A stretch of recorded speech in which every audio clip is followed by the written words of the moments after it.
ਜੀ ਹਾਂ, ਸਾਰੇ ਸਰੋਤਿਆਂ ਨੂੰ ਮੇਰੇ ਵੱਲੋਂ ਪਿਆਰ ਭਰੀ ਸਤਿ ਸ਼੍ਰੀ ਅਕਾਲ। ਹੁਣ ਸਮਾਂ ਹੋ ਗਿਆ ਪ੍ਰੋਗਰਾਮ ਖਬਰ ਤੇ ਨਜ਼ਰ ਬਲਤੇਜ ਪੈਨੂ ਜੀ ਦੇ ਨਾਲ। ਅੱਜ ਦਾ ਪ੍ਰੋਗਰਾਮ ਸ਼ੁਰੂ ਕਰਨ ਤੋਂ ਪਹਿਲਾਂ ਸਪਾਂਸਰਾਂ ਦਾ ਧੰਨਵਾਦ ਕਰਨਾ ਚਾਹੁੰਦੇ ਹਾਂ।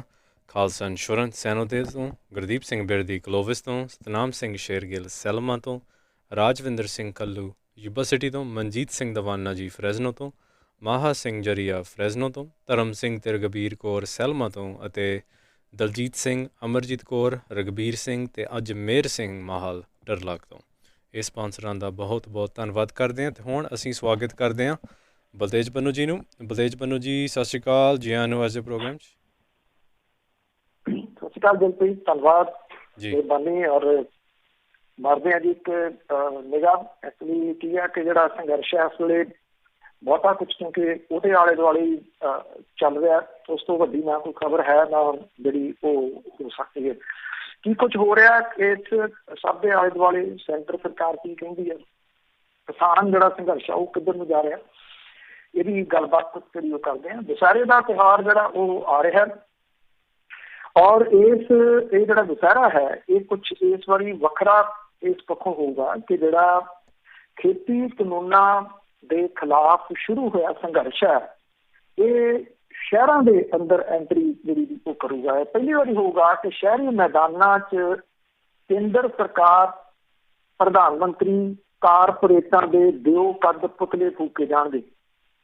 ਔਰ ਖੇਤੀ ਕਾਨੂੰਨਾਂ ਦੇ ਖਿਲਾਫ ਕਿਸਾਨ ਅੰਦੋਲਨ ਪੰਜਾਬ ਦੇ ਸ਼ਹਿਰਾਂ ਦੀ ਜੂਹ ਦੇ ਵਿੱਚ ਦਾਖਲ ਹੋਊਗਾ। ਕਿਸਾਨ ਧਿਰਾਂ ਦੇ ਵੱਲੋਂ ਪੰਜਾਬ ਦੇ 1000 ਪਿੰਡਾਂ ਤੇ 40 ਵੱਡੇ ਸ਼ਹਿਰਾਂ ਦੇ ਵਿੱਚ ਦੁਸਹਿਰੇ ਦੇ ਮੌਕੇ ਦੇ ਉੱਤੇ ਅੰਬਾਨੀ, ਅਦਾਨੀ, ਵਿਦੇਸ਼ੀ ਕੰਪਨੀਆਂ, ਭਾਜਪਾ ਦੀ ਤਿਕੜੀ ਜਿਹੜੀ ਆ ਉਹਦੇ ਦਿਓ ਕੱਦ ਬੁੱਤਾਂ ਨੂੰ ਸਾੜਿਆ ਜਾਏਗਾ, ਪੁਤਲਿਆਂ ਨੂੰ ਜਿਹੜਾ ਉਹ ਸਾੜਿਆ ਜਾਊਗਾ। ਭਾਰਤੀ ਕਿਸਾਨ ਯੂਨੀਅਨ ਦੇ ਵੱਲੋਂ ਪੰਜਾਬ ਦੇ 14 ਜ਼ਿਲ੍ਹਿਆਂ ਦੇ 40 ਸ਼ਹਿਰਾਂ ਦੇ ਵਿੱਚ ਦੁਸਹਿਰੇ ਦੇ ਮੌਕੇ ਇਸ ਨਵੇਕਲੇ ਢੰਗ ਦੇ ਨਾਲ ਬੁੱਤਾਂ ਨੂੰ ਸਾੜਿਆ ਜਾਊਗਾ। ਕਿਸਾਨ ਮਜ਼ਦੂਰ ਸੰਘਰਸ਼ ਕਮੇਟੀ ਦੇ ਵੱਲੋਂ ਮਾਝੇ ਤੇ ਦੁਆਬੇ ਦੇ 1000 ਪਿੰਡਾਂ ਦੇ ਵਿੱਚ ਕਾਰਪੋਰੇਟ ਤੇ ਮੋਦੀ ਸਰਕਾਰ ਦੇ ਪੁਤਲੇ ਜਿਹੜੇ ਆ ਉਹ ਫੂਕੇ ਜਾਣਗੇ, ਕਿਉਂਕਿ ਹੁਣ ਤੱਕ ਇਹ ਸੰਘਰਸ਼ ਜਿਹੜਾ ਜੀ ਉਹ ਪਿੰਡਾਂ ਦੇ ਵਿੱਚ ਹੀ ਹੈ ਔਰ ਹੁਣ ਉੱਥੋਂ ਪਿੰਡਾਂ ਤੋਂ ਜਿਹੜਾ ਇਹ ਨਿਕਲ ਕੇ ਸ਼ਹਿਰਾਂ ਵੱਲ ਦਾ ਰੁਖ ਜਿਹੜਾ ਜੀ ਉਹ ਕਰੂਗਾ। ਕਿਸਾਨ ਧਿਰਾਂ ਨੇ ਇਹ ਨਵਾਂ ਪੈਂਤੜਾ ਜਿਹੜਾ ਤਿਆਰ ਕੀਤਾ, ਜਿਹਦੇ ਵਿੱਚ ਇਹਦੇ ਨਾਲ ਜਿਹੜਾ ਜੀ ਉਹ ਦੁਸਹਿਰੇ ਦੇ ਮੌਕੇ ਦੇ ਉੱਤੇ ਇਹ ਪੁਤਲੇ, ਕਿਉਂਕਿ ਜਿਵੇਂ ਇਹ ਕਿਹਾ ਜਾਂਦਾ ਹੈ ਕਿ ਜਿਹੜਾ ਦੁਸਹਿਰਾ ਤਿਉਹਾਰ ਹੈ ਉਹ ਨੇਕੀ ਦੀ ਬਦੀ ਦੇ ਉੱਤੇ ਜਿੱਤ ਦੇ ਵਜੋਂ ਜਿਹੜਾ ਉਹ ਮਨਾਇਆ ਜਾਂਦਾ ਜੀ। ਤੋ ਇਹ ਇੱਕ ਨਵਾਂ ਪੈਂਤੜਾ ਜਿਹੜਾ ਵੀ ਉਹ ਕਿਸਾਨਾਂ ਦਾ ਹੋਊਗਾ ਦੁਸਹਿਰੇ ਦੇ ਮੌਕੇ ਦੇ ਉੱਤੇ। ਉਧਰ ਜਿਹੜਾ ਉਗਰਾਹਾਂ ਧੜਾ ਉਹਨੇ ਬਣਾ ਵਾਲਾ ਥਰਮਲ ਪਲਾਂਟ ਜਿਹੜਾ ਉਹਦਾ ਰਾਹ ਰੋਕ ਲਿਆ। ਇਹ ਆਖਿਆ ਕਿ ਇਹ ਪ੍ਰਾਈਵੇਟ ਥਰਮਲ ਪਲਾਂਟ ਹੈ, ਅਸੀਂ ਪ੍ਰਾਈਵੇਟ ਥਰਮਲ ਪਲਾਂਟ ਨੂੰ ਕੋਲਾ ਨਹੀਂ ਜਿਹੜਾ ਜੀ ਉਹ ਜਾਣ ਦੇਣਾ। ਜਥੇਬੰਦੀ ਦੇ ਵੱਲੋਂ ਪਹਿਲਾਂ ਥਰਮਲ ਪਲਾਂਟ ਦੇ ਮੁੱਖ ਗੇਟ ਦੇ ਸਾਹਮਣੇ ਧਰਨਾ ਲਾਇਆ ਗਿਆ ਸੀ। ਇਸ ਤੋਂ ਬਾਅਦ ਇਹਨੂੰ ਥਰਮਲ ਨੂੰ ਜਾਂਦੇ ਜਿਹੜੀ ਰੇਲਵੇ ਲਾਈਨ ਦਾ ਲਿੰਕ ਹੈ ਉਹਦੇ ਉੱਤੇ ਇਹ ਧਰਨਾ ਜਿਹੜਾ ਉਹ ਲਗਾ ਦਿੱਤਾ ਗਿਆ। ਇਹਦੇ ਨਾਲ ਹੋ ਗਿਆ ਕਿ ਇਸ ਥਰਮਲ ਪਲਾਂਟ ਨੂੰ ਕੋਲਾ ਨਹੀਂ ਪਹੁੰਚਿਆ, ਜਦੋਂ ਕਿ ਜਿਹੜੇ ਬੰਦ ਹੋਏ ਸੀ ਲੋਕ ਉੱਥੇ ਕੋਲਾ ਪਹੁੰਚਣ ਤੋਂ ਬਾਅਦ ਮੁੜ ਕੇ ਫਿਰ ਥਰਮਲ ਪਲਾਂਟ ਮੱਧ ਪਿਆ, ਜਿਹਦੇ ਨਾਲ ਜਿਹੜਾ ਕਿਹਾ ਜਾ ਰਿਹਾ ਸੀ ਕਿ ਬਿਜਲੀ ਜਿਹੜੀ ਉਹਦੀ ਕਮੀ ਹੋ ਸਕਦੀ ਹੈ ਉਹ ਜਿਹੜਾ ਜੀ ਉਹ ਚੱਕਿਆ ਗਿਆ।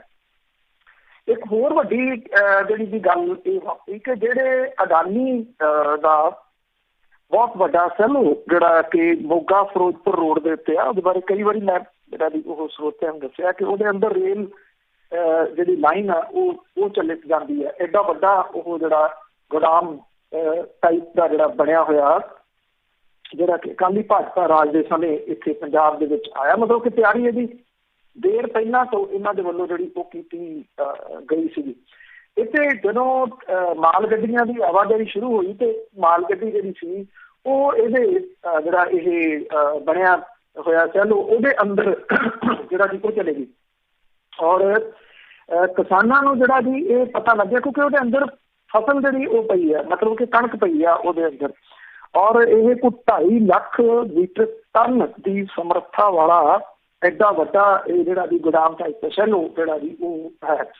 ਜਦੋਂ ਇਹ ਗੱਡੀ ਅੰਦਰ ਚਲੇਗੀ ਤਾਂ ਕਿਸਾਨ ਜਥੇਬੰਦੀਆਂ ਜਿਹੜੀਆਂ ਸੀਗੀਆਂ ਉਹ ਵੀ ਉੱਥੇ ਪਹੁੰਚ ਗਈਆਂ। ਜਿਹੜੇ ਜਥੇਬੰਦੀਆਂ ਦੇ ਆਗੂ ਨੇ ਉਹ ਇਹ ਕਹਿੰਦੇ ਆ ਕਿ ਜਿਹੜਾ ਫੈਸਲਾ ਲਿਆ ਕਿਸਾਨ ਜਥੇਬੰਦੀਆਂ ਨੇ ਉਹ ਇਹ ਕਿਹਾ ਕਿ ਸਿਰਫ ਕੋਲਾ ਆਦਿ ਜਾਂ ਖਾਦ ਜਿਹੜੀ ਆ ਉਹ ਆ ਸਕਦੀ ਆ, ਅਨਾਜ ਅਸੀਂ ਇੱਥੋਂ ਪੰਜਾਬ ਤੋਂ ਬਾਹਰ ਨਹੀਂ ਜਾਣ ਦੇਣਾ। ਔਰ ਇਹ ਜਿਹੜੀ ਗੱਡੀ ਸੀਗੀ ਇਹ ਕਣਕ ਉੱਥੋਂ ਲੈਣ ਦੇ ਵਾਸਤੇ, ਜਿਹੜਾ ਚੁੱਕਣ ਦੇ ਵਾਸਤੇ ਆਈ ਸੀ। ਜਦੋਂ ਉੱਥੇ ਬਾਹਰ ਇਹਦਾ ਲੱਗ ਗਿਆ ਜਾ ਕੇ ਜਿਹੜਾ ਸੀ ਮੋਰਚਾ, ਤੇ ਜਿਹੜੇ ਇਹਨਾਂ ਦੇ ਉੱਥੇ ਪ੍ਰਬੰਧਕ ਨੇ ਉਹਨਾਂ ਨੇ ਇਸ ਗੱਲ ਦੀ ਜਿਹੜੀ ਗਰੰਟੀ ਦਿੱਤੀ ਕਿ ਇਹਦੇ ਵਿੱਚ ਜਿਹੜਾ ਅਨਾਜ ਆ ਉਹ ਨਹੀਂ ਲੱਭਿਆ ਜਾਊਗਾ। ਔਰ ਫਿਰ ਜਿਹੜੇ ਸਮਝੌਤੇ ਦੇ ਤਹਿਤ ਜਿਹੜਾ ਇਹਦਾ ਇੰਜਣ ਸੀ ਉਹਨੂੰ ਬਾਹਰ ਜਾਣ ਦਿੱਤਾ। ਜਿਹੜਾ ਗੇਟ ਆ ਅੰਦਰ, ਜਿਹੜਾ ਇਹਨਾਂ ਟ੍ਰੇਨ ਟਰੈਕ ਬਣਿਆ ਹੋਇਆ, ਉਹਦੇ ਗੇਟ ਨੂੰ ਬੰਦ ਕਰ ਦਿੱਤਾ ਕਿਸਾਨਾਂ ਨੇ। ਔਰ ਉੱਥੇ ਜਿਹੜਾ ਜੀ ਉਹ ਇਹ ਜਿਹੜੀ ਮਾਲ ਗੱਡੀ ਆ ਉਹ ਅੰਦਰ ਡੱਕ ਦਿੱਤੀ। ਜਿਹੜੇ ਕਿਸਾਨਾਂ ਨੇ ਸਿਰਫ ਰੇਲ ਇੰਜਣ ਨੂੰ ਉਹਨਾਂ ਨੂੰ ਦੱਸਿਆ ਕਿ ਜਾਣਤਾ ਜਿਹੜੇ ਡੱਬੇ ਨੇ ਉਹ ਅੰਦਰ ਹੀ ਰਹਿ ਗਏ। ਉੱਧਰ ਜਿਹੜੇ ਮੋਗੇ ਦੇ ਵਿੱਚ ਕਿਸਾਨ ਬੈਠੇ ਹੋਏ ਆ ਸਟੇਸ਼ਨ ਦੇ ਉੱਤੇ, ਉਹਨਾਂ ਦਾ ਰੇਲਵੇ ਨਾਲ ਜਿਹੜਾ ਵੀ ਉਹ ਪੇਚਾ ਪਿਆ, ਕਿਉਂਕਿ ਦੇਖੋ ਤੰਗ ਕਰਨ ਦੇ ਤਰੀਕੇ ਨੇ ਕਿਹੜੇ ਕਿਹੜੇ ਅਪਣਾਏ ਜਾ ਰਹੇ ਨੇ। ਤਰੀਕੇ ਇਹ ਅਪਣਾਏ ਗਏ ਕਿ ਉੱਥੇ ਬਿਜਲੀ ਪਾਣੀ ਬੰਦ ਕਰਤਾ ਰੇਲਵੇ ਸਟੇਸ਼ਨ ਦਾ। ਸੋ ਕਿਸਾਨਾਂ ਨੇ ਜਿਹੜਾ ਸੀਗਾ ਇੱਥੇ ਜਿਹੜਾ ਰੇਲਵੇ ਇੰਚਾਰਜ ਸੀ ਉਹਦੇ ਦਫ਼ਤਰ ਦੇ ਮੂਹਰੇ ਜਾ ਧਰਨਾ ਲਾਇਆ, ਤੇ ਉੱਥੇ ਪੁਲਿਸ ਨੂੰ ਆਉਣਾ ਪੈ ਗਿਆ। ਪੁਲਿਸ ਦੇ ਆਉਣ ਕਰਕੇ ਜਿਹੜਾ ਸੀਗਾ ਇਹ ਫਿਰ ਬਿਜਲੀ ਪਾਣੀ ਜਿਹੜਾ ਉਹ ਖੋਲਿਆ ਗਿਆ। ਮਤਲਬ ਕਿ ਜਿਹੜਾ ਪਰੇਸ਼ਾਨ ਕਰਨਾ ਕਿਸੇ ਨਾ ਕਿਸੇ ਤਰੀਕੇ ਨਾਲ, ਤਾਂ ਕਿ ਉੱਥੋਂ ਇਹ ਜਿਹੜਾ ਵੀ ਉਹ ਉੱਠਣ। ਜਦੋਂ ਗੱਲ ਪਰੇਸ਼ਾਨੀ ਦੀ ਆਉਂਦੀ ਆ ਤੇ ਗੱਲ ਫਿਰ ਇਹ ਵੀ ਆ ਜਾਂਦੀ ਆ ਕਿ ਕਿਹੋ ਜਿਹੇ ਲਫ਼ਜ਼ ਜਿਹੜੇ ਆ ਉਹ ਵਰਤੇ ਜਾ ਰਹੇ ਆ। ਭਾਰਤੀ ਜਨਤਾ ਪਾਰਟੀ ਦੇ ਜਿਹੜੇ ਨੈਸ਼ਨਲ ਪ੍ਰਧਾਨ ਨੇ JP ਨੱਡਾ, ਉਹਨਾਂ ਨੇ ਜਿਹੜੀ ਜੀ ਇਹ ਲਫ਼ਜ਼ ਵਰਤੇ ਸਨ ਕਿ ਜਿਹੜੇ ਸੰਘਰਸ਼ ਕਰ ਰਹੇ ਆ, ਜਿਹੜੇ ਸੜਕਾਂ ਦੇ ਉੱਤੇ ਬੈਠੇ ਆ, ਇਹ ਕਿਸਾਨ ਨਹੀਂ ਦਲਾਲ ਨੇ। ਇਹ ਲਫ਼ਜ਼ ਉਹਨਾਂ ਨੇ ਜਿਹੜਾ ਵੀ ਉਹ ਵਰਤਿਆ। ਇਸੇ ਲਫ਼ਜ਼ ਨੂੰ ਹੁਣ ਰਿਪੀਟ ਕੀਤਾ ਪ੍ਰਧਾਨ ਮੰਤਰੀ ਨਰਿੰਦਰ ਮੋਦੀ ਹੋਰਾਂ ਨੇ ਬਿਹਾਰ ਦੇ ਵਿੱਚ ਚੋਣ ਰੈਲੀ ਨੂੰ ਸੰਬੋਧਨ ਕਰਦੇ ਆ। ਦੇਖੋ ਦੋ ਚੀਜ਼ਾਂ ਨੇ ਜਿਹੜੀ ਤੇ ਪ੍ਰਧਾਨ ਮੰਤਰੀ ਨੇ ਜ਼ੋਰ ਦਿੱਤਾ, 370 ਤੇ ਖੇਤੀ ਕਾਨੂੰਨ, ਇਹਨਾਂ ਦੋਨਾਂ ਨੂੰ ਆਪਸ ਦੇ ਵਿੱਚ ਜੋੜਿਆ ਕਿਉਂ ਜਾ ਰਿਹਾ? ਚੋਣਾਂ ਤਾਂ ਬਿਹਾਰ ਦੇ ਵਿੱਚ ਨੇ, ਬਿਹਾਰ ਦੇ ਮੁੱਦੇ ਆਪਣੇ ਹੋਣਗੇ।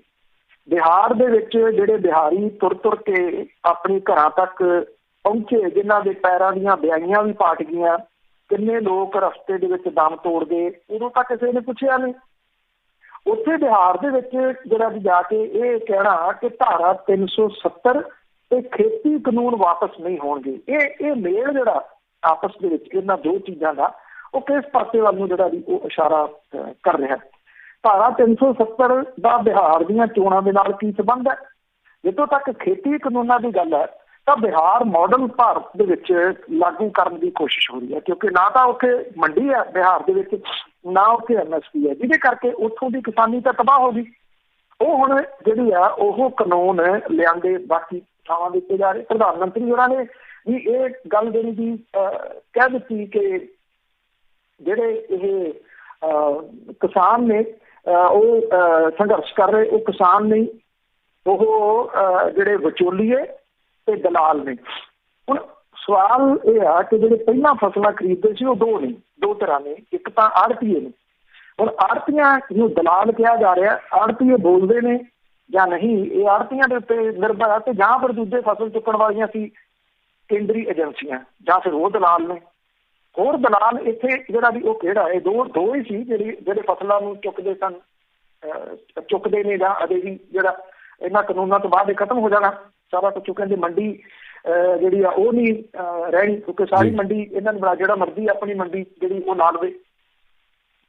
ਜਿਹੜੇ ਨਵੇਂ ਲਿਆ ਕੇ ਛੱਡੇ ਗਏ ਆ ਕਾਰਪੋਰੇਟ ਘਰਾਣੇ, ਉਹਨਾਂ ਨੂੰ ਵੀ ਦਲਾਲ ਕਿਹਾ ਜਾਵੇ ਜਾਂ ਕੁਛ ਹੋਰ, ਇਹ ਨਹੀਂ ਜਿਹੜਾ ਵੀ ਪ੍ਰਧਾਨ ਮੰਤਰੀ ਹੋਰਾਂ ਨੇ ਤੇ ਭਾਰਤੀ ਜਨਤਾ ਪਾਰਟੀ ਦੇ ਆਗੂ ਨੇ ਦੱਸਿਆ। ਹਾਂ, ਇੱਕ ਗੱਲ ਜ਼ਰੂਰ ਹੈ, ਕਿੱਥੇ ਬਿਹਾਰ ਹੈ, ਕਿੱਥੇ ਪੰਜਾਬ ਹੈ, ਜੇ ਉੱਥੋਂ ਦੀਆਂ ਚੋਣਾਂ ਦੇ ਵਿੱਚ ਰੈਲੀਆਂ ਦੇ ਵਿੱਚ ਪੰਜਾਬ ਦੇ ਕਿਸਾਨ ਦੇ ਸੰਘਰਸ਼ ਦਾ ਜ਼ਿਕਰ ਹੋ ਰਿਹਾ, ਤੇ ਇਹਦਾ ਮਤਲਬ ਇਹ ਆ ਕਿ ਵਕਤ ਤਾਂ ਜਿਹੜਾ ਵੀ ਉਹ ਪਿਆ ਹੋਇਆ, ਸੰਘਰਸ਼ ਦਾ ਸੇਕ ਤਾਂ ਜਿਹੜਾ ਉਹ ਕੇਂਦਰ ਦੀ ਸਰਕਾਰ ਦੇ ਤੱਕ ਗਿਆ ਜਿਹੜਾ ਵੀ ਉਹ ਹੋਇਆ, ਕਿ ਇਸੇ ਕਰਕੇ ਉੱਥੇ ਜਿਹੜਾ ਵੀ ਉਹ ਜ਼ਿਕਰ ਹੋ ਰਿਹਾ। ਜਿਹੜੇ ਪ੍ਰਧਾਨ ਮੰਤਰੀ ਨੇ ਉਹ ਆਪਣੀਆਂ ਗੱਲਾਂ ਦੇ ਉੱਤੇ ਕਿਵੇਂ ਘਿਰ ਰਹੇ, ਉਹ ਅੱਗੇ ਚੱਲ ਕੇ ਥੋੜਾ ਜਿਹੜਾ ਵੀ ਉਹ ਦੱਸਦਾ। क्योंकि पंजाब वाला जिहड़ा जी वो सारी गलबात करके फिर बिहार की कुछ गल अखीर दे विच करांगे। ਜਿਹੜੇ ਮੁੱਖ ਮੰਤਰੀ ਨੇ ਪੰਜਾਬ ਦੇ ਕੈਪਟਨ ਅਮਰਿੰਦਰ ਸਿੰਘ ਹੋਈ, ਉਹਨਾਂ ਦੇ ਮੁੰਡੇ ਰਣਿੰਦਰ ਸਿੰਘ ਟਿੱਕੂ ਨੂੰ ਇਨਫੋਰਸਮੈਂਟ ਡਾਇਰੈਕਟੋਰੇਟ ਨੇ 4 ਸਾਲਾਂ ਤੋਂ ਵੱਧ ਸਮੇਂ ਤੋਂ ਬਾਅਦ ਇੱਕ ਵਾਰੀ ਮੁੜ ਕੇ ਫਿਰ ਤਲਬ ਕਰ ਲਿਆ। ਰਣਿੰਦਰ ਸਿੰਘ ਟਿੱਕੂ ਨੂੰ 27 ਅਕਤੂਬਰ ਨੂੰ ਈਡੀ ਨੇ ਪੇਸ਼ ਹੋਣ ਦੇ ਵਾਸਤੇ ਆਖਿਆ। ਇਸ ਤੋਂ ਪਹਿਲਾਂ ਈਡੀ ਨੇ ਰਣਿੰਦਰ ਸਿੰਘ ਟਿੱਕੂ ਨੂੰ 21 ਜੁਲਾਈ 2016 ਨੂੰ ਜਾਂਚ ਲਈ ਸੱਦਿਆ ਸੀਗਾ। ਰਣਿੰਦਰ ਦੇ ਵਿਰੁੱਧ ਫੋਰਨ ਐਕਸਚੇਂਜ ਮੈਨੇਜਮੈਂਟ ਐਕਟ ਜਿਹੜੀ ਫੇਮਾ ਉਹਦੇ ਤਹਿਤ ਕੇਸ ਚੱਲ ਰਿਹਾ। ਇਨਫੋਰਸਮੈਂਟ ਡਾਇਰੈਕਟੋਰੇਟ ਨੇ ਸਵਿਟਜ਼ਰਲੈਂਡ ਨੂੰ ਜਿਹੜਾ ਉਹ ਭੇਜੇ ਗਏ ਫੰਡ ਜਕਰਾਂਦਾ ਟਰਸਟ ਬਣਾਉਣ, ਬ੍ਰਿਟਿਸ਼ ਵਰਜਨ ਆਈਲੈਂਡ 'ਚ ਪੈਸੇ ਦੀ ਕਥਿਤ ਤੌਰ ਦੇ ਉੱਤੇ ਲੈਣ ਦੇਣ ਸੰਬੰਧੀ ਪੁੱਛ ਪੜਤਾਲ ਕੀਤੀ ਸੀ। ਉਦੋਂ ਰਣਿੰਦਰ ਸਿੰਘ ਕੋਲ ਕੁਝ 4 ਘੰਟੇ ਪੁੱਛਗਿੱਛ ਕੀਤੀ ਗਈ ਸੀ ਤੇ ਉਹਨਾਂ ਦੇ ਵਕੀਲ ਦੀ ਹਾਜ਼ਰੀ ਦੇ ਵਿੱਚ ਬਿਆਨ ਦਰਜ ਕੀਤੇ ਸੀਗੇ। ਇਸ ਮਾਮਲੇ ਦੇ ਵਿੱਚ ਜਿਹੜਾ ਇਨਕਮ ਟੈਕਸ ਡਿਪਾਰਟਮੈਂਟ ਹੈ ਉਹਦੇ ਵੱਲੋਂ ਵੀ ਜਾਂਚ ਕੀਤੀ ਜਾ ਰਹੀ ਹੈ। ਰਣਿੰਦਰ ਦੇ ਵਕੀਲ ਨੇ ਇਹ ਗੱਲ ਕਹੀ ਆ ਕਿ ਉਹ ਜਿਹੜੇ ਸੰਮਣ ਆਏ ਆ ਉਹਦੀ ਪੜਤਾਲ ਕਰੂਗਾ ਤੇ ਉਸ ਤੋਂ ਬਾਅਦ ਆਪਣਾ ਪੱਖ ਜਿਹੜਾ ਉਹ ਦੱਸੂਗਾ। ਇਹਦੇ ਦੌਰਾਨ ਜਿਹੜੇ ਕਾਂਗਰਸੀ ਆਗੂ ਨੇ ਉਹ ਈਡੀ ਵੱਲੋਂ ਲੰਮੇ ਸਮੇਂ ਤੋਂ ਬਾਅਦ ਮੁੱਖ ਮੰਤਰੀ ਦੇ ਪੁੱਤ ਨੂੰ ਦੁਬਾਰਾ ਤਲਬ ਕਰਨ ਦੇ ਮਾਮਲੇ ਦੇ ਉੱਤੇ ਸਵਾਲ ਖੜੇ ਕਰ ਰਿਹਾ। ਇਹ ਆਗੂ ਕਾਂਗਰਸ ਦੇ ਕਹਿੰਦੇ ਆ ਕਿ ਕੈਪਟਨ ਅਮਰਿੰਦਰ ਸਿੰਘ ਨੇ ਖੇਤੀ ਕਾਨੂੰਨਾਂ ਦੇ ਮਾਮਲੇ ਦੇ ਵਿੱਚ ਕੇਂਦਰ ਸਰਕਾਰ ਦੇ ਵਿਰੁੱਧ ਆਰ-ਪਾਰ ਦੀ ਲੜਾਈ ਛੇੜੀ ਆ, ਜਿਹਦੇ ਕਰਕੇ ਇਹ ਹੁਣ ਜਿਹੜੇ ਸੰਮਣ ਆ ਉਹ ਜਾਰੀ ਕੀਤੇ ਗਏ ਆ। ਇਹ ਵੀ ਕਿਹਾ ਜਾ ਰਿਹਾ ਕਿ ਰਣਿੰਦਰ ਸਿੰਘ ਟਿੱਕੂ ਜਿਹੜੀ ਪਿਛਲੇ ਦਿਨੀ ਪੰਜਾਬ ਦੇ ਇੱਕ ਮੰਤਰੀ ਦੇ ਨਾਲ ਕਾਂਗਰਸ ਦੇ ਸਾਬਕਾ ਪ੍ਰਧਾਨ ਰਾਹੁਲ ਗਾਂਧੀ ਨੂੰ ਮਿਲੇ ਔਰ ਇਸ ਮੁਲਾਕਾਤ ਦੇ ਵਿੱਚ ਇਸ ਗੱਲ ਦੇ ਉੱਤੇ ਜ਼ੋਰ ਦਿੱਤਾ ਗਿਆ ਸੀ ਕਿ ਰਾਜਨੀਤੀ ਦੇ ਵਿੱਚ ਕੈਪਟਨ ਅਮਰਿੰਦਰ ਸਿੰਘ ਦੀ ਵਿਰਾਸਤ ਨੂੰ ਅੱਗੇ ਲਿਜਾਣ ਲਈ ਰਣਿੰਦਰ ਸਿੰਘ ਨੂੰ ਪਾਰਟੀ ਦੇ ਵਿੱਚ ਕੋਈ ਅਹਿਮ ਜ਼ਿੰਮੇਵਾਰੀ ਜਿਹੜੀ ਉਹ ਦਿੱਤੀ ਜਾਵੇ। ਉਹਦੇ ਵਾਸਤੇ ਰਣਿੰਦਰ ਸਿੰਘ ਜਿਹੜਾ ਟਿੱਕੂ ਆ, ਇਹ ਵੀ ਕਿਹਾ ਜਾ ਰਿਹਾ ਕਿ ਮਾਨਸਾ ਤੋਂ ਉਹਨੂੰ ਚੋਣ ਲੜਾਉਣ ਦੇ ਵਾਸਤੇ ਵੀ ਜਿਹੜਾ ਜੀ ਉਹ ਢਾਹ ਭੰਨ ਕੈਪਟਨ ਅਮਰਿੰਦਰ ਸਿੰਘ ਵੀ ਕਰ ਰਹੇ ਆ। ਪਰ ਰਣਿੰਦਰ ਸਿੰਘ ਟਿੱਕੂ ਦੀ ਕਿਸੇ ਜਗ੍ਹਾ ਦੇ ਉੱਤੇ ਕੋਈ ਸਰਗਰਮੀ ਜਿਹੜੀ ਆ ਉਹ ਨਹੀਂ ਵੇਖੀ ਜਾਂਦੀ। ਉਹ ਜਿਹੜੀ ਰਾਜੇਸ਼ਾਹੀ ਹੁੰਦੀ ਹੈ ਪਰਿਵਾਰਾਂ ਦੇ ਵਿੱਚ ਉਹ ਉਹਦੇ ਕਿਤੇ ਨਾ ਕਿਤੇ ਸ਼ਿਕਾਰ ਨੇ, ਜਿਹਦੇ ਕਰਕੇ ਆਮ ਬੰਦਿਆਂ ਨੂੰ ਉਹ ਮਿਲਦੇ ਮੁਲਦੇ ਜਿਹੜਾ ਜੀ ਉਹ ਹੈ ਨਹੀਂ ਗੇ। ਸਿਆਸਤ ਦੇ ਵਿੱਚ ਆਉਣਗੇ ਜਾਂ ਈਡੀ ਦਾ ਇਹਦਾ ਜਿਹੜਾ ਜੀ ਉਹ ਕੀ ਬਣੂਗਾ, ਇਹ ਉਹਦੇ ਦਿਨਾਂ ਦੇ ਦੌਰਾਨ ਜਿਹੜਾ ਉਹ ਵੇਖਣ ਵਾਲਾ ਹੋਊਗਾ। ਜਿਵੇਂ ਕਾਂਗਰਸੀ ਕਹਿ ਰਹੇ ਆ ਕਿ ਇਹ ਜਿਹੜੇ ਖੇਤੀ ਦੇ ਬਿੱਲ ਜਿਹੜੇ ਪਾਸ ਕੀਤੇ ਆ ਉਹਦੀ ਵਜ੍ਹਾ ਕਰਕੇ ਇਹ ਜਿਹੜਾ ਵੀ ਉਹ ਹੋਇਆ। ਹੋ ਸਕਦਾ ਇਹਦੇ ਵਿੱਚ ਕੋਈ ਕਿਤੇ ਨਾ ਕਿਤੇ ਜਿਹੜੀ ਉਹ ਸੱਚਾਈ ਹੋਵੇ, ਕਿਉਂਕਿ 4 ਸਾਲਾਂ ਬਾਅਦ ਮੁੜ ਕੇ ਫਿਰ ਜਿਹੜਾ ਵੀ ਉਹ ਸੰਮਣ ਕਰਨਾ ਰਣਿੰਦਰ ਟਿੱਕੂ ਨੂੰ, ਥੋੜੇ ਸਵਾਲ ਤਾਂ ਜਿਹੜੇ ਵੀ ਉਹ ਖੜੇ ਹੁੰਦੇ ਆ, ਇਹਦੇ ਵਿੱਚ ਕੋਈ ਸ਼ੱਕ ਵਾਲੀ ਗੱਲ ਨਹੀਂ। ਪਰ ਆਫਟਰ ਆਲ ਕੇਸ ਹੈ, ਇੱਕ ਫਰੈਸ਼ ਕੇਸ ਜਿਹੜਾ ਵੀ ਉਹ ਨਹੀਂ ਗਾ, ਕੇਸ ਹੈ। ਇਹ ਇੱਦਾਂ ਹੀ ਕੀਤਾ ਜਾਂਦਾ ਸਿਆਸਤ, ਇਹ ਸਿਆਸਤ ਹੈ ਕਿ ਕਿਸੇ ਨਾ ਕਿਸੇ ਮਾਮਲੇ ਦੇ ਵਿੱਚ ਫਸਾ ਕੇ ਜਿਹੜੇ ਵੀ ਉਹ ਰੱਖ ਲਏ ਜਾਂਦੇ ਆ ਤੇ ਜਦੋਂ ਜ਼ਰੂਰਤ ਪੈਂਦੀ ਆ ਫਿਰ ਉਹ ਕੇਸ ਜਿਹੜੇ ਆ ਉਹ ਫਰੋਲ ਲਏ ਜਾਂਦੇ ਆ। ਖੇਤੀ ਕਾਨੂੰਨਾਂ ਦੇ ਖਿਲਾਫ ਸੰਘਰਸ਼ਸ਼ੀਲ ਜਥੇਬੰਦੀਆਂ ਜਿਹੜੀਆਂ ਦੀ ਉਹਨਾਂ ਨੇ ਅੰਮ੍ਰਿਤਸਰ ਦੇ ਵਿੱਚ ਰਣਜੀਤ ਐਵਨਿਊ ਦੁਸਹਿਰਾ ਗਰਾਊਂਡ ਦੇ ਵਿੱਚ ਪ੍ਰਧਾਨ ਮੰਤਰੀ ਨਰਿੰਦਰ ਮੋਦੀ ਦਾ ਪੁਤਲਾ ਜਿਹੜਾ ਵੀ ਉਹ ਸਾੜਿਆ। ਇਹਦੀ ਖਾਸ ਗੱਲ ਜਿਹੜੀ ਇਹ ਸੀਗੀ ਕਿ ਇੱਥੇ ਜਿਹੜੀਆਂ ਕਿਸਾਨ ਬੀਬੀਆਂ ਦਾ, ਇਹ ਨਰੋਲ ਬੀਬੀਆਂ ਦਾ ਇਕੱਠ ਸੀਗਾ ਜੀ, ਕੇਸਰੀ ਚੁੰਨੀਆਂ ਲੈ ਕੇ ਬਹੁਤ ਵੱਡਾ ਇਕੱਠ ਜਿਹੜਾ ਸੀਗਾ ਜੀ ਇੱਥੇ ਕੀਤਾ ਗਿਆ। ਏਡਾ ਵੱਡਾ ਔਰਤਾਂ ਦਾ ਇਕੱਠ ਜਿਹੜਾ ਜੀ ਉਹ ਵੈਸੇ ਪੰਜਾਬ ਦੇ ਵਿੱਚ ਪਹਿਲਾਂ ਕਦੇ ਬਹੁਤ ਘੱਟ ਵੇਖਣ ਨੂੰ ਮਿਲਿਆ। ਪਿਛਲੇ ਦਿਨੀ ਪਟਿਆਲੇ ਦੇ ਵਿੱਚ ਇਸੇ ਕਿਸਮ ਦਾ ਇੱਕ ਇਕੱਠ ਜਿਹੜਾ ਵੀ ਕੀਤਾ ਗਿਆ ਸੀ, ਪਰ ਜੇ ਦੇਖਿਆ ਜਾਵੇ ਤਾਂ ਅੰਮ੍ਰਿਤਸਰ ਦੇ ਵਿੱਚ ਜਿਹੜਾ ਇਹ ਕੀਤਾ ਗਿਆ ਇਕੱਠ ਹੈ ਉਹ ਮਾਤ ਪਾਉਂਦਾ ਕਿਸੇ ਵੀ ਜਿਹੜੇ ਵੀ ਇਕੱਠ ਨੂੰ। ਔਰਤਾਂ ਦਾ ਸੰਘਰਸ਼ ਦੇ ਵਿੱਚ ਏਡੀ ਵੱਡੀ ਗਿਣਤੀ ਦੇ ਵਿੱਚ ਬਾਹਰ ਆਉਣਾ, ਇਹ ਆਪਣੇ ਆਪ ਦੇ ਵਿੱਚ ਬਹੁਤ ਨਵੇਕਲੀ ਗੱਲ ਇਸ ਸੰਘਰਸ਼ ਦੀ ਹੈ।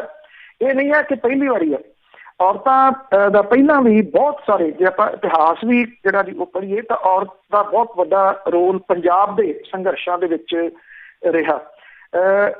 ਕਿਉਂਕਿ ਜੇ ਔਰਤਾਂ ਦੇ ਸੰਘਰਸ਼ ਦੇ ਵਿੱਚ ਆ ਜਾਂਦੀਆਂ ਨੇ ਏਡੀ ਵੱਡੀ ਗਿਣਤੀ 'ਚ, ਇੱਕ ਕਿਸਮ ਦੇ ਨਾਲ ਵੀ ਚੁੱਲ੍ਹੇ ਚੌਂਕੇ ਤੱਕ ਸਾਡਾ ਸੰਘਰਸ਼ ਜਿਹੜਾ ਉਹ ਪਹੁੰਚ ਗਿਆ। ਵੀ ਉੱਥੋਂ ਤੱਕ ਗੱਲ ਜਿਹੜੀ ਇਹਦੀ ਉਹ ਚਲੇਗੀ। ਜਿੱਡਾ ਵੱਡਾ ਇਹ ਇਕੱਠ ਸੀਗਾ, ਜਦੋਂ ਮਨਜੀਤ ਸਿੰਘ ਧਨੇਰ ਹੋਰਾਂ ਦੀ ਰਿਹਾਈ ਦੇ ਵਾਸਤੇ ਜਦੋਂ ਕੇਸ 'ਚ ਉਹਨਾਂ ਨੂੰ ਸਜ਼ਾ ਹੋ ਗਈ ਸੀ, ਉਦੋਂ ਉਹਨਾਂ ਦੀ ਰਿਹਾਈ ਹੋਣੀ ਸੀ, ਉਦੋਂ ਵੀ ਬੀਬੀਆਂ ਦਾ ਇੱਕ ਇਕੱਠ ਜਿਹੜਾ ਸੀ ਉਹ ਸੀਗਾ। ਪਰ ਜਿਹੜਾ ਅੰਮ੍ਰਿਤਸਰ ਦੇ ਵਿੱਚ ਇਹ ਇਕੱਠ ਹੋਇਆ, ਇਹ ਏਡਾ ਵੱਡਾ ਇਕੱਠ ਸੀਗਾ ਕਿ ਪੰਜਾਬ ਦੇ ਵਿੱਚ ਸ਼ਾਇਦ ਬੀਬੀਆਂ ਦਾ ਕੋਈ ਏਡਾ ਵੱਡਾ ਇਕੱਠ ਪਹਿਲਾਂ ਨਹੀਂ ਜਿਹੜਾ ਉਹ ਦੇਖਿਆ ਗਿਆ। ਜਿੰਨੀ ਕੋਈ ਜਾਣਕਾਰੀ ਮੇਰੀ ਹੈ, ਉੱਥੇ ਇਉਂ ਲੱਗ ਰਿਹਾ ਸੀਗਾ ਅੰਮ੍ਰਿਤਸਰ ਦੇ ਵਿੱਚ ਕਿ ਜਿਵੇਂ ਹੜ੍ਹ ਆ ਗਿਆ ਹੋਵੇ ਜਿਹੜੇ ਕੇਸਰੀ ਦੁਪੱਟਿਆਂ ਦਾ।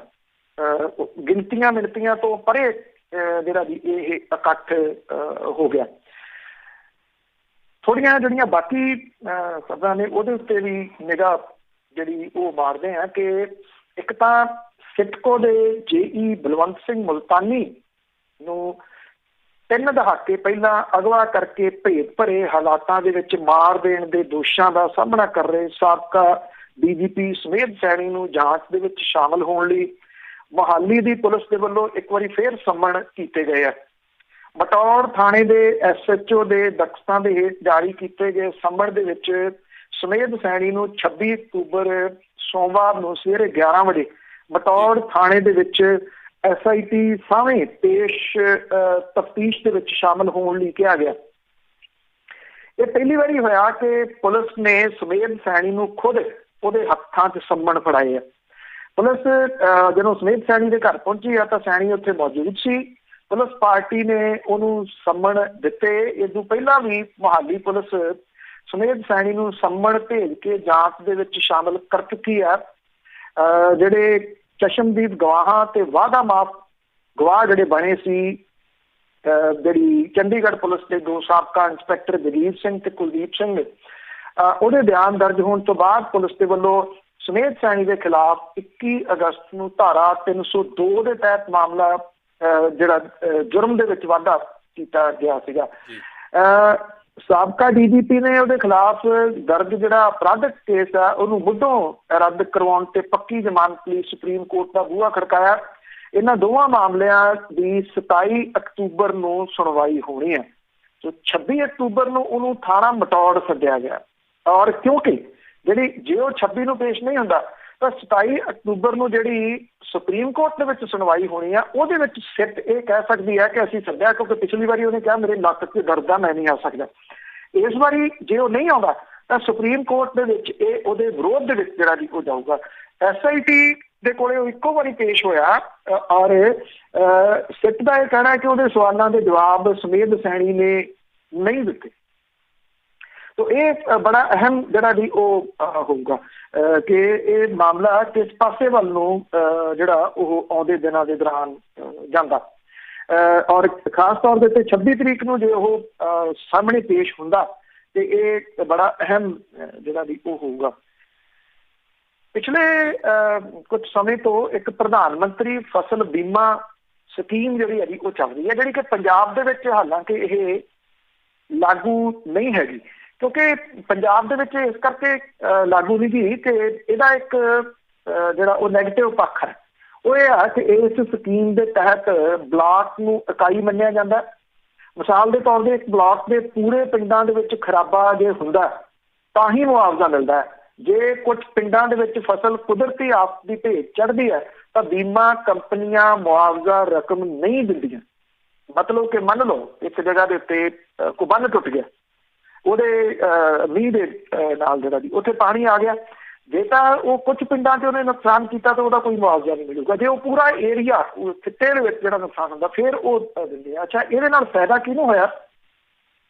ਕਾਰਪੋਰੇਟਾਂ, ਕਿਸਾਨਾਂ ਨੂੰ ਮੁਆਵਜ਼ਾ ਨਹੀਂ ਮਿਲਿਆ, ਕਿਸੇ ਨੂੰ ਟਾਲ ਦਿੱਤਾ ਗਿਆ। ਰਿਲਾਇੰਸ ਜਨਰਲ ਬੀਮਾ ਕੰਪਨੀ ਨੇ ਇਸ ਸਕੀਮ 'ਚੋਂ ਕਰੋੜਾਂ ਰੁਪਈਏ ਜਿਹੜੇ ਜੀ ਉਹ ਕਮਾ ਲਏ ਆ। ਰਿਲਾਇੰਸ ਨੇ 7 ਸੂਬਿਆਂ 'ਚੋਂ 4,000 ਕਰੋੜ ਰੁਪਈਏ ਤੋਂ ਉੱਪਰ ਜਿਹੜਾ ਜੀ ਉਹ ਕਮਾਇਆ ਔਰ ਪ੍ਰਾਈਵੇਟ ਬੀਮਾ ਕੰਪਨੀਆਂ ਨੇ ਕਮਾਈ ਕੀਤੀ ਆ। ਫਸਲੀ ਨੁਕਸਾਨ ਝੱਲਣ ਵਾਲੇ ਕਿਸਾਨਾਂ ਦੇ ਹੱਥ ਖਾਲੀ। ਦੇਸ਼ ਭਰ ਦੇ 27 ਸੂਬਿਆਂ ਦੇ ਵਿੱਚ ਇਹ ਫਸਲ ਬੀਮਾ ਯੋਜਨਾ ਲਾਗੂ ਹੈ। ਪੰਜਾਬ ਨੇ ਇਸ ਸਕੀਮ ਨੂੰ ਘਾਟੇ ਦਾ ਸੌਦਾ ਮੰਨਿਆ। ਖੇਤੀ ਮੰਤਰਾਲੇ ਦੇ ਜਿਹੜੇ ਵੇਰਵੇ ਨੇ ਉਹ ਇਹ ਕਹਿੰਦੇ ਆ ਕਿ ਪ੍ਰਧਾਨ ਮੰਤਰੀ ਫਸਲ ਬੀਮਾ ਯੋਜਨਾ ਦੇ ਵਿੱਚ 11 ਬੀਮਾ ਕੰਪਨੀਆਂ ਹੈਗੀਆਂ ਨੇ। ਇਹਨਾਂ ਦੇ ਵੱਲੋਂ ਸਾਲ 16-17 ਤੋਂ ਸਾਲ 2019-2020 ਦੇ 4 ਸਾਲਾਂ ਦੇ ਦੌਰਾਨ 28,068 ਕਰੋੜ ਰੁਪਏ ਦੀ ਕਮਾਈ ਕੀਤੀ ਗਈ ਹੈ। 28,000 ਕਰੋੜ ਰੁਪਏ ਦੀ ਕਮਾਈ ਜਿਹੜੀ ਇਹਨਾਂ ਨੇ ਕੀਤੀ ਹੈ। ਔਰ 4 ਸਾਲਾਂ ਦੇ ਵਿੱਚ ਰਿਲਾਇੰਸ ਜਨਰਲ ਬੀਮਾ ਕੰਪਨੀ ਦੇ ਵੱਲੋਂ 7 ਸੂਬਿਆਂ ਦੇ ਵਿੱਚ 4,068 ਕਰੋੜ ਰੁਪਏ ਦਾ ਮੁਨਾਫਾ ਖੱਟਿਆ ਜਿਹੜਾ ਜੀ ਹੋ ਗਿਆ। ਪ੍ਰਧਾਨ ਮੰਤਰੀ ਫਸਲ ਬੀਮਾ ਯੋਜਨਾ 18 ਫਰਵਰੀ 2016 ਨੂੰ ਵਨ ਨੇਸ਼ਨ ਵਨ ਸਕੀਮ ਤਹਿਤ ਲਾਗੂ ਕੀਤਾ ਗਿਆ ਸੀ। ਜਿਵੇਂ ਹੁਣ ਵਨ ਨੇਸ਼ਨ ਵਨ ਮੰਡੀ ਜਿਹੜੀ ਉਹ ਕਾਰਪੋਰੇਟਾਂ ਨੂੰ ਲਿਆਂਦਾ ਜਾ ਰਿਹਾ, ਹਰ ਜਗ੍ਹਾ ਦੇ ਉੱਤੇ ਕਾਰਪੋਰੇਟ ਘਰਾਣੇ ਜਿਹੜੇ ਜੀ ਉਹ ਫਿੱਟ ਕੀਤੇ ਜਾ ਰਹੇ ਜਬਰੀ। 27 ਸੂਬਿਆਂ ਦੇ ਵਿੱਚ ਲਾਗੂ ਜਿਹੜੀ ਇਹ ਸਕੀਮ ਹੈ, ਇਹਦੇ ਤਹਿਤ ਸਾਰੀਆਂ ਫਸਲਾਂ ਨੂੰ ਕਵਰ ਕੀਤਾ ਗਿਆ। ਇਹਨਾਂ ਵੱਲੋਂ ਕਿਸਾਨਾਂ ਨੂੰ ਜਦੋਂ ਫਸਲੀ ਕਰਜ਼ਾ ਦਿੱਤਾ ਜਾਂਦਾ ਤਾਂ ਉਹਦੇ ਨਾਲ ਕਿਸਾਨਾਂ ਤੋਂ ਬੀਮਾ ਸਕੀਮ ਦਾ ਪ੍ਰੀਮੀਅਮ ਜਿਹੜਾ ਉਹ ਕੱਟ ਲਿਆ ਜਾਂਦਾ। ਔਰ ਕੇਂਦਰੀ ਕੈਬਨਿਟ ਦੇ ਵੱਲੋਂ 19 ਫਰਵਰੀ 2020 ਤੋਂ ਇਹ ਫਸਲੀ ਬੀਮਾ ਯੋਜਨਾ ਸਵੈ ਇੱਛਿਤ ਕਰ ਦਿੱਤੀ ਗਈ ਹੈ। ਦੇਸ਼ ਦੇ ਵਿੱਚ 5 ਕਰੋੜ 75 ਲੱਖ ਕਿਸਾਨਾਂ ਦਾ 5 ਕਰੋੜ ਤੇ 24 ਲੱਖ ਕਰੋੜ ਹੈਕਟੇਅਰ 5.24 ਕਰੋੜ ਹੈਕਟੇਅਰ ਰਕਬਾ ਜਿਹੜਾ ਉਹ ਕਵਰ ਕੀਤਾ ਗਿਆ। ਇਹਦੇ ਤਹਿਤ 2018-2019 ਦੇ ਦੌਰਾਨ 2 ਕਰੋੜ ਤੇ 8 ਲੱਖ ਕਿਸਾਨਾਂ ਨੂੰ ਲਾਭ ਮਿਲਿਆ। ਕਿਸਾਨਾਂ ਦਾ ਸ਼ਿਕਵਾ ਇਹ ਹੈ ਕਿ ਫਸਲ ਦੇ ਖਰਾਬੇ ਮਗਰੋਂ ਉਹਨਾਂ ਨੂੰ ਸਮੇਂ ਤੇ ਪੂਰਾ ਮੁਆਵਜ਼ਾ ਜਿਹੜਾ ਜੀ ਉਹ ਨਹੀਂ ਮਿਲਦਾ ਜੀ। ਔਰ ਤੁਸੀਂ ਅੰਦਾਜ਼ਾ ਜਿਹੜਾ ਵੀ ਉਹ ਲਾ ਸਕਦੇ ਹੋ ਕਿ ਕਿਵੇਂ ਕਾਰਪੋਰੇਟ ਘਰਾਣਿਆਂ ਨੂੰ ਫਾਇਦਾ ਦੇਣ ਦੇ ਵਾਸਤੇ ਕੇਂਦਰ ਦੀ ਸਰਕਾਰ ਨੇ ਹਰ ਸਕੀਮ ਜਿਹੜੀ ਵੀ ਉਹ ਲਿਆਂਦੀ। ਵਨ ਨੇਸ਼ਨ ਦੇ ਜਿਹੜਾ ਵੀ ਉਹ ਤਹਿਤ 28,000 ਕਰੋੜ ਰੁਪਏ ਦੀ ਕਮਾਈ ਜਿਹੜੀ ਹੈ ਜੀ ਉਹ 4 ਸਾਲਾਂ ਦੇ ਵਿੱਚ ਇਹ ਬੀਮਾ ਕੰਪਨੀਆਂ ਕਿਸਾਨਾਂ ਦੇ ਸਿਰੋਂ ਜਿਹੜੀਆਂ ਉਹ ਕਰ ਗਈਆਂ।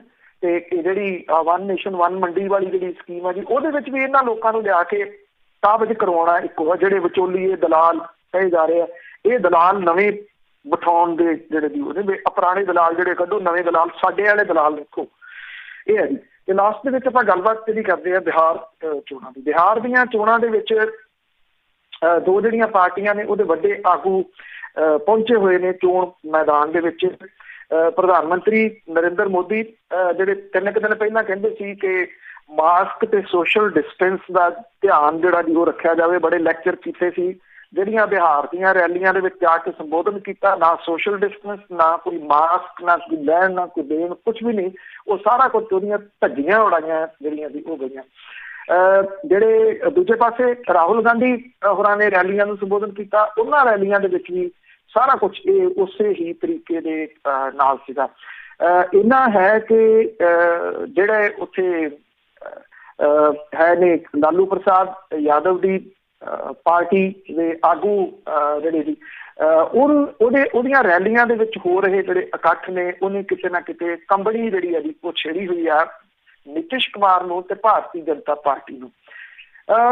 ਪ੍ਰਧਾਨ ਮੰਤਰੀ ਨਰਿੰਦਰ ਮੋਦੀ ਨੇ ਜਿਹੜੀਆਂ ਸੀਗੀਆਂ ਜੀ 3 ਰੈਲੀਆਂ ਕੀਤੀਆਂ, ਰਾਹੁਲ ਗਾਂਧੀ ਨੇ 2 ਰੈਲੀਆਂ ਜਿਹੜੀਆਂ ਸੀ ਉਹ ਕੀਤੀਆਂ।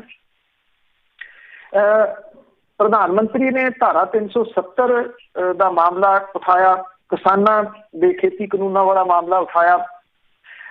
ਜਿਹੜੇ ਨਰਿੰਦਰ ਮੋਦੀ ਹੋਰਾਂ ਨੇ ਉੱਥੇ ਮਾਮਲੇ ਉਠਾਏ ਉਹਦਾ ਜਵਾਬ ਰਾਹੁਲ ਗਾਂਧੀ ਨੇ ਰੈਲੀਆਂ ਦੇ ਵਿੱਚ ਦਿੱਤਾ।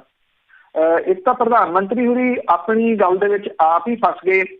ਇਹ ਕਹਿ ਦਿੱਤਾ ਕਿ ਗਲਵਾਨ ਘਾਟੀ ਦੇ ਵਿੱਚ ਪਿਛਲੇ ਦਿਨੀ ਦੇਸ਼ ਦੀ ਖਾਤਰ ਸ਼ਹੀਦ ਹੋਏ ਜਿਹੜੇ ਜੀ, ਉਹ ਕਹਿੰਦੇ ਮੈਂ ਉਹਨਾਂ ਨੂੰ ਇੱਥੇ ਜਿਹੜਾ ਉਹ ਸਿਰ ਝੁਕਾਉਣ ਦੇ ਵਾਸਤੇ ਆਇਆ।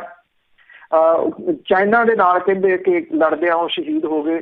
ਪ੍ਰਧਾਨ ਮੰਤਰੀ ਤਾਂ ਹੁਣ ਤੱਕ ਕਹਿੰਦੇ ਰਹੇ ਕਿ ਚਾਈਨਾ 1 ਇੰਚ ਵੀ ਨਹੀਂ ਆਇਆ ਭਾਰਤ ਵਾਲੀ ਸਾਈਡ ਦੇ ਉੱਤੇ। ਹੁਣ ਉਹਨਾਂ ਨੇ ਬਿਹਾਰ ਜਾ ਕੇ ਇਹ ਗੱਲ ਮੰਨੀ ਕਿ ਚਾਈਨਾ ਦੇ ਨਾਲ ਲੜਦਿਆਂ ਇਹ ਸ਼ਹੀਦ ਹੋਏ।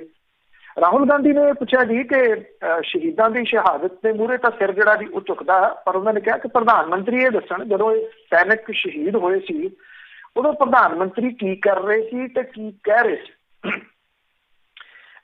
ਪ੍ਰਧਾਨ ਮੰਤਰੀ ਨੇ ਕਿਹਾ ਕਿ ਬਿਹਾਰ ਦੇ ਵਿੱਚ ਸਵੈ ਰੁਜ਼ਗਾਰ ਦੇ ਵਾਸਤੇ ਨਿਰੰਤਰ ਯਤਨ ਜਿਹੜੇ ਜੀ ਉਹ ਕੀਤੇ ਜਾ ਰਹੇ ਆ। ਰਾਹੁਲ ਗਾਂਧੀ ਨੇ ਪੁੱਛਿਆ ਕਿ ਬਿਹਾਰ ਦੇ ਲੋਕਾਂ ਨੂੰ ਤੁਸੀਂ ਇਹ ਸਮਝਾਓ ਕਿ ਉਹਨਾਂ ਦਾ ਰੁਜ਼ਗਾਰ ਜਿਹੜਾ ਉਹ ਕਿੰਨਾ ਦਿੱਤਾ ਤੇ ਕਦੋਂ ਦਿੱਤਾ। ਪਿਛਲੇ ਚੋਣਾਂ 'ਚ ਕਹਿੰਦੇ ਕਿਹਾ ਸੀਗਾ ਕਿ 2 ਕਰੋੜ ਨੌਜਵਾਨਾਂ ਨੂੰ ਰੁਜ਼ਗਾਰ ਦਿੱਤਾ ਜਾਊਗਾ, ਉਹ ਕਿੱਥੇ ਗਿਆ। ਪ੍ਰਧਾਨ ਮੰਤਰੀ ਨੇ ਕਿਹਾ ਕਿ NDA ਦੀ ਸਰਕਾਰ ਆ ਜਿਹਨੇ ਕਿਸਾਨਾਂ ਨੂੰ ਲਾਗਤ ਦਾ 1.5 ਗੁਣਾ MSP ਦੇਣ ਦੀ ਸਿਫਾਰਿਸ਼ ਲਾਗੂ ਕੀਤੀ ਸੀ ਔਰ ਇਹ ਐਨਡੀਏ ਦੀ ਸਰਕਾਰ ਆ ਜਿਹਨੇ ਸਰਕਾਰੀ ਖਰੀਦ ਕੇਂਦਰ ਬਣਾਉਣ ਤੇ ਸਰਕਾਰੀ ਖਰੀਦ ਕੇਂਦਰ ਜਿਹੜੀ ਸਰਕਾਰੀ ਖਰੀਦ ਦੋਨਾਂ ਦੇ ਉੱਤੇ ਜ਼ੋਰ ਜਿਹੜਾ ਜੀ ਉਹ ਦਿੱਤਾ ਸੀਗਾ। ਔਰ ਇਹ ਵੀ ਕਿਹਾ ਕਿ ਐਮਐਸਪੀ ਨੂੰ ਲੈ ਕੇ ਅਫਵਾਹਾਂ ਫੈਲ ਰਹੀਆਂ। ਰਾਹੁਲ ਗਾਂਧੀ ਨੇ ਪੁੱਛਿਆ ਜੀ ਕਿ ਕਿਸਾਨਾਂ ਨੂੰ ਡੋਬਣ ਦੇ ਵਾਸਤੇ 3 ਕਾਨੂੰਨ ਬਣਾਏ ਆ ਬਿਹਾਰ ਦੇ ਵਿੱਚ, ਇਹ ਪਹਿਲਾਂ ਹੀ ਲਾਗੂ ਨੇ, ਇਹ ਹੁਣ ਪੂਰੇ ਦੇਸ਼ ਦੇ ਵਿੱਚ ਬਿਹਾਰ ਮਾਡਲ ਜਿਹੜਾ ਜੀ ਉਹ ਲਾਗੂ ਕਰਨਾ ਚਾਹੁੰਦੇ ਆ। ਕਹਿੰਦੇ ਇੱਥੇ ਬਿਹਾਰ 'ਚ ਮੰਡੀ ਖਤਮ ਕਰਤੀ, ਐਮਐਸਪੀ ਖਤਮ ਕੀਤੀ, ਹੁਣ ਪੂਰੇ ਦੇਸ਼ ਦੇ ਵਿੱਚ ਮੰਡੀਆਂ ਤੇ ਐਮਐਸਪੀ ਨੂੰ ਖਤਮ ਜਿਹੜਾ ਜੀ ਉਹ ਕੀਤਾ ਜਾ ਰਿਹਾ। ਕਰੋਨਾ ਤੋਂ ਬਚਣ ਦੇ ਵਾਸਤੇ ਪ੍ਰਧਾਨ ਮੰਤਰੀ ਨੇ ਕਿਹਾ ਕਿ ਜਿਵੇਂ ਬਿਹਾਰ ਦੀ ਸਰਕਾਰ ਨੇ ਕੰਮ ਕੀਤਾ ਉਹਦੇ ਨਤੀਜੇ ਅੱਜ ਦਿਸ ਰਹੇ ਆ। ਬਿਹਾਰ ਦੇ ਵਿੱਚ ਜੇ ਤੇਜ਼ੀ ਨਾਲ ਕੰਮ ਨਾ ਹੁੰਦਾ ਤਾਂ ਮਹਾਮਾਰੀ ਨੇ ਬਹੁਤ ਸਾਰੇ ਲੋਕਾਂ ਦੀ ਜਾਨ ਲੈ ਲੈਣੀ ਸੀ। ਰਾਹੁਲ ਗਾਂਧੀ ਨੇ ਇਸ ਮੁੱਦੇ ਤੇ ਵੀ ਘੇਰਿਆ ਕਿ ਜਦੋਂ ਕਰੋਨਾ ਹੋਇਆ ਸੀ ਤੁਸੀਂ 22 ਦਿਨ ਦੇ ਵਿੱਚ ਲੜਾਈ ਜਿੱਤਣ ਦੀ ਗੱਲ ਕਹੀ ਸੀ। ਬਿਹਾਰ ਦੇ ਮਜ਼ਦੂਰ ਵੱਖ-ਵੱਖ ਸੂਬਿਆਂ ਤੋਂ ਤੁਸੀਂ ਭਜਾਤੇ, ਬਿਹਾਰ ਉਹ ਪੈਦਲ ਚੱਲ ਕੇ ਆਏ। ਜਦੋਂ ਉਹ ਪੈਦਲ ਚੱਲ ਕੇ ਆ ਰਹੇ ਸੀ ਭੁੱਖਣ ਭਾਣੇ ਤਿਹਾਏ ਜਿਹੜੇ ਸੀਗੇ, ਉਦੋਂ ਤੁਸੀਂ ਕਿੱਥੇ ਸੀ ਤੇ ਕੀ ਕਰ ਰਹੇ ਸੀ? ਇਹ ਜਿਹੜੇ ਸਵਾਲ ਸੀਗੇ ਜੀ ਉਹ ਰਾਹੁਲ ਗਾਂਧੀ ਨੇ ਦਾਗੇ ਪ੍ਰਧਾਨ ਮੰਤਰੀ ਹੋਰਾਂ ਦੇ ਉੱਤੇ ਜੀ। ਸੋ ਆਪਣੀਆਂ ਗੱਲਾਂ ਦੇ ਵਿੱਚ ਆਪ ਹੀ ਜਿਹੜਾ ਜੀ ਉਹ ਪ੍ਰਧਾਨ ਮੰਤਰੀ ਹੋਰੀ ਉੱਤੇ ਬਿਹਾਰ ਦੇ ਵਿੱਚ ਫਸੇ। ਬਿਹਾਰ ਦੀਆਂ ਚੋਣਾਂ ਜਿਹੜੀਆਂ ਨੇ ਜੀ ਉਹਨਾਂ ਵੱਲ ਮੁਲਕ ਦੀ ਨਿਗਾਹ ਲੱਗੀ ਹੋਈ ਹੈ ਕਿਉਂਕਿ ਬਿਹਾਰ ਦੀ ਜਿਹੜੀ ਸਿਆਸਤ ਹੈ ਉਹਨੇ ਕਿਤੇ ਨਾ ਕਿਤੇ ਭਾਰਤ ਦੀ ਸਿਆਸਤ ਦੇ ਉੱਤੇ ਵੱਡਾ ਅਸਰ ਛੱਡਣਾ। ਬਹੁਤ ਧੰਨਵਾਦ, ਮਿਹਰਬਾਨੀ ਜੀ। ਬਹੁਤ ਬਹੁਤ ਧੰਨਵਾਦ ਬਲਤੇਜ ਪੰਨੂ ਜੀ। ਸਤਿ ਸ਼੍ਰੀ ਅਕਾਲ। ਸਤਿ ਸ਼੍ਰੀ ਅਕਾਲ ਜੀ। ਇਹ ਸਨ ਬਲਤੇਜ ਪੰਨੂ ਜੀ ਅੱਜ ਦੇ ਪ੍ਰੋਗਰਾਮ 'ਚ ਖਬਰ ਤੇ ਨਜ਼ਰ। ਇੱਦਾਂ ਹੀ ਇਜਾਜ਼ਤ ਲੈਂਦੇ ਹਾਂ, ਕੱਲ੍ਹ ਨੂੰ ਮਿਲਦੇ ਹਾਂ। ਮੇਰੇ ਵੱਲੋਂ ਸਾਰਿਆਂ ਨੂੰ ਪਿਆਰ ਭਰੀ ਸਤਿ ਸ਼੍ਰੀ ਅਕਾਲ।